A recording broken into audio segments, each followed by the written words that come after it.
গুৰুত্বপূৰ্ণ খবৰ মুখ্যমন্ত্ৰী হিমন্ত বিশ্ব শৰ্মাই চ্যালেঞ্জ দিছে আমি অসমীয়াৰ প্ৰাণৰ শিল্পী জুবিন গাৰ্গক ন্যায় দিমেই জুবিনক ন্যায় দিয়াৰ দায়িত্ব ৰাজ্য চৰকাৰৰ আমি নিষ্ঠাৰে পালন কৰিম সেই দায়িত্ব মুখ্যমন্ত্ৰী হিচাপে নহয় অনুৰাগী হিচাপে নামিছো জুবিনক ন্যায় দিয়াৰ সংগ্ৰামত জুবিন গাৰ্গক এনেদৰে ন্যায় দিমেই বুলি মুখ্যমন্ত্ৰী হিমন্ত বিশ্ব শৰ্মাই এতিয়া চ্যালেঞ্জ দিছে এটা ডাঙৰ খবৰ এই মুহূৰ্তত লৈ আহিছো মুখ্যমন্ত্ৰী হিমন্ত বিশ্ব শৰ্মাই ডাঙৰ মন্তব্য কৰিছে অসমীয়াৰ প্ৰাণৰ শিল্পী জুবিন গাৰ্গক আমি ন্যায় দিমেই চ্যালেঞ্জ কৰিছে মুখ্যমন্ত্ৰীগৰাকীয়ে চ্যালেঞ্জ দিছে জুবিনক ন্যায় দিয়াৰ দায়িত্ব ৰাজ্য চৰকাৰৰ আমি নিষ্ঠাৰে সেই দায়িত্ব পালন কৰিম মুখ্যমন্ত্ৰী হিচাপে নহয় অনুৰাগী হিচাপে জুবিনক ন্যায় দিয়াৰ সংগ্ৰামত নামিছো বুলি এতিয়া ডাঙৰ মন্তব্য মুখ্যমন্ত্ৰী হিমন্ত বিশ্ব শৰ্মাৰ আৰু জুবিন গাৰ্গক ন্যায় দিমেই বুলি মুখ্যমন্ত্ৰী হিমন্ত বিশ্ব শৰ্মাই এনেদৰে চ্যালেঞ্জ দিছে এটা ডাঙৰ খবৰ আমি জুবিন গাৰ্গক ন্যায় দিমেই ডাঙৰ মন্তব্য আছে মুখ্যমন্ত্ৰীগৰাকীৰ মন্তব্য শুনাম কিন্তু তাৰ পূৰ্বে তথ্য লৈ আহিছো আসলতে মুখ্যমন্ত্ৰী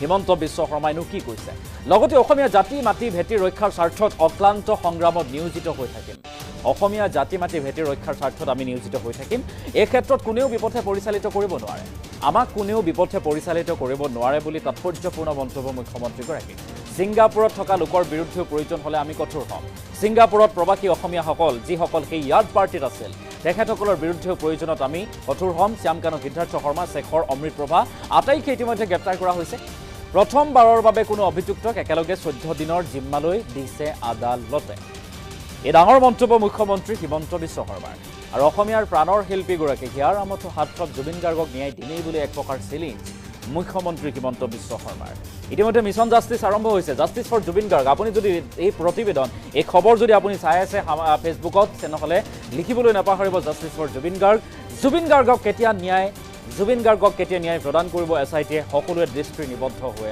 আছে তাৰ মাজতে মুখ্যমন্ত্ৰী হিমন্ত বিশ্ব শৰ্মাৰ এক ডাঙৰ মন্তব্য হেয়া হৈছে মুখ্যমন্ত্ৰীয়ে চ্যালেঞ্জ দি কৈছে জুবিন গাৰ্গক ন্যায় দিমেই মন্তব্য আছে মুখ্যমন্ত্ৰীগৰাকীৰ মন্তব্য মই জুবিনকো ন্যায় দিম আৰু অসমৰ জাতি মাটি ভেটি ৰক্ষাৰ বাবেও মই অক্লান্ত সংগ্ৰামত নিয়োজিত হৈ থাকিম আপোনালোকক মই প্ৰত্যাহ্বান জনালো চ্যালেঞ্জ কৰিলো উচ্ছেদেই হওক অসমৰ পৰা বিদেশী নাগৰিক বহিষ্কাৰে হওক বা জুবিনক ন্যায় প্ৰদান কৰাই হওক এইখন চৰকাৰে কাৰো ওচৰত শিৰনত নকৰে মাত্ৰ অসমবাসীৰ ওচৰত শিৰনত কৰিব ফটোশ্বপ কৰি কোনোবাই যদি ভাবে হিমন্ত বিশ্ব শৰ্মাক দুৰ্বল কৰিব পাৰিব কোনোবাই যদি ভাবে ভুৱা ফটোগ্ৰাফ উলিয়াই হিমন্ত বিশ্ব শৰ্মা সেই প্ৰচেষ্টা আপোনালোকে নকৰিব মই আকৌ এবাৰ আপোনালোকক অনুৰোধ কৰিম মই আজি ফেচবুকৰ পিছত মই 2020 চনত জুবিনৰ বিষয়ে কোৱা কথাকেইটা এবাৰ আপোনালোকে শুনি ল'ব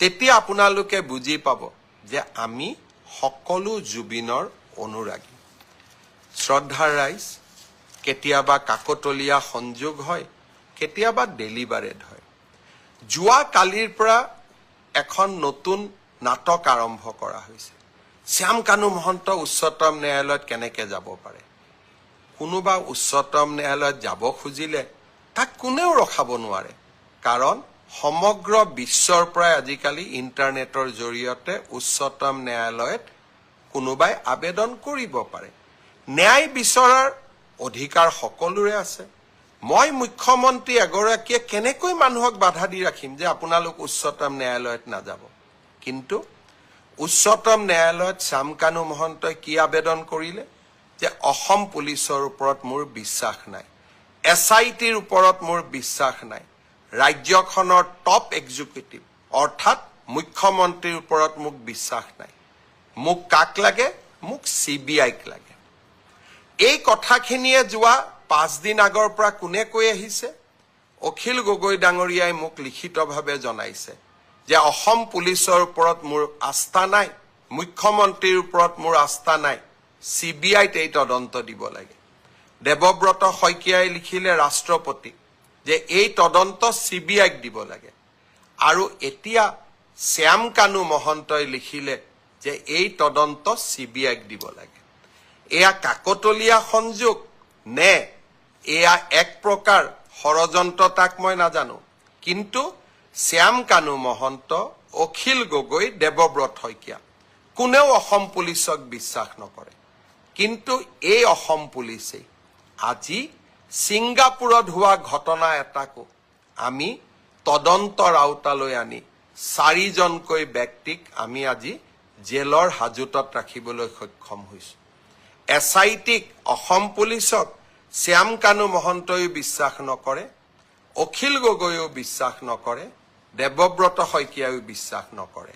এয়া কাকতলীয়া সংযোগ নে আন কিবা, তাক সেয়া বিচাৰৰ দায়িত্ব আপোনালোকৰ। কিন্তু এই অসম পুলিচে অসমত গড় হত্যা ৰোধ কৰিছে, এই অসম পুলিচে সন্ত্ৰাসৰ বিৰুদ্ধে অসমক জয়লাভ কৰোৱাইছে, আৰু এই অসম পুলিচে জুবিনৰ ন্যায়ৰ বাবে আমি সকলো কাম কৰিম।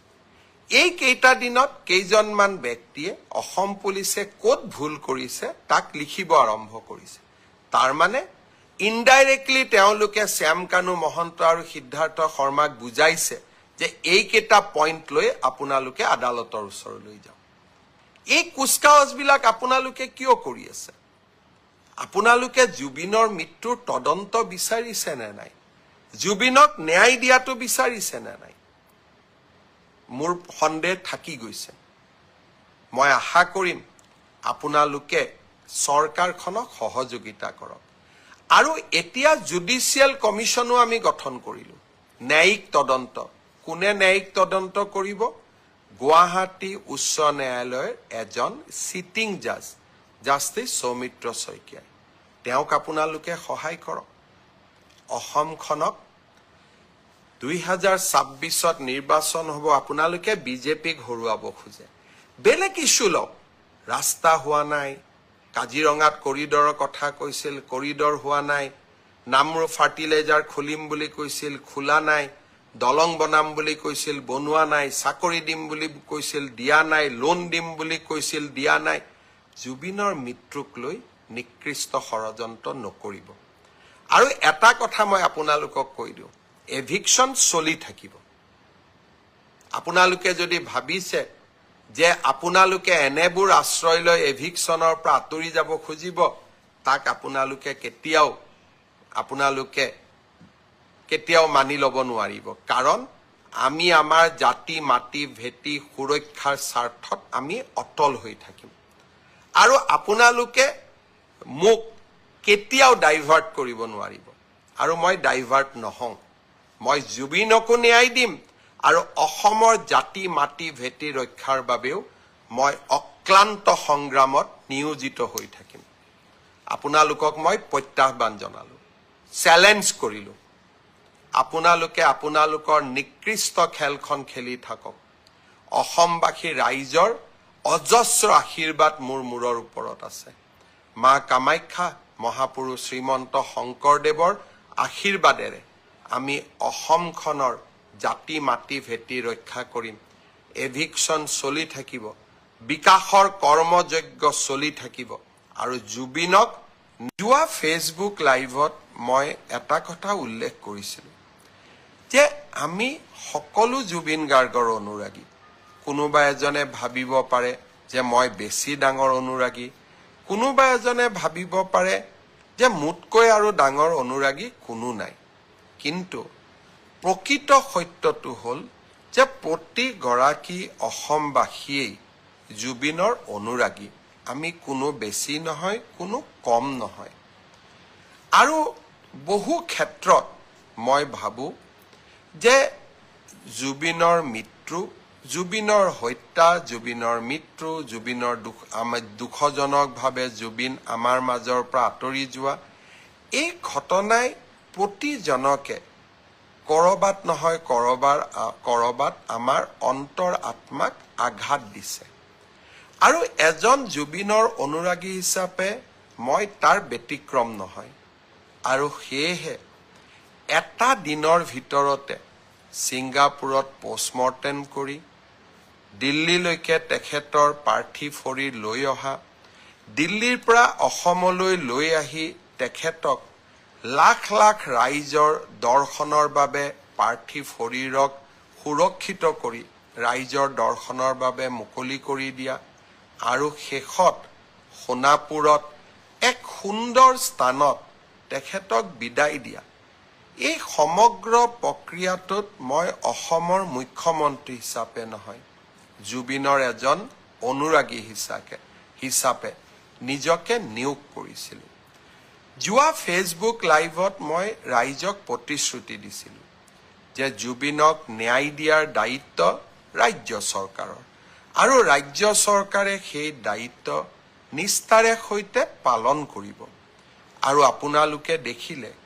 ইয়াৰ ভিতৰতে আমি এই ঘটনাৰ লগত জড়িত বুলি সন্দেহ কৰা শ্যামকানু মহন্ত সিদ্ধাৰ্থ শৰ্মা শেখৰজ্যোতি ভূঞা অমৃতপ্ৰভা মহন্ত আটাইকে আমি গ্ৰেপ্তাৰ কৰিলোঁ আৰু 14 দিনৰ বাবে পুলিচৰ ৰিমাণ্ড ল'বলৈ সক্ষম হ'ল সাধাৰণতে কোনো ন্যায়ালয়ে 14 দিন পুলিচ ৰিমাণ্ড নিদিয়ে এই ক্ষেত্ৰত আমাৰ প্ৰচেষ্টাই এটা ব্যতিক্ৰমী ৰূপ ল'লে প্ৰথমবাৰৰ বাবে আমি কোনোবা এজন অভিযুক্তৰ বিৰুদ্ধে 14 দিনৰ পুলিচৰ ৰিমাণ্ড ল'বলৈ সক্ষম হৈছোঁ যিসকল অধিবক্তা আছে তেওঁলোকে জানে আদালতে 3 দিন 4 দিন কৰি ৰিমাণ্ড দিয়ে কিন্তু একেলগে আমি 14 দিনৰ ৰিমাণ্ড ল'বলৈ সক্ষম হ'লোঁ এতিয়া আমাৰ অপেক্ষা ছিংগাপুৰত থকা অসমীয়া লোকসকলে যাতে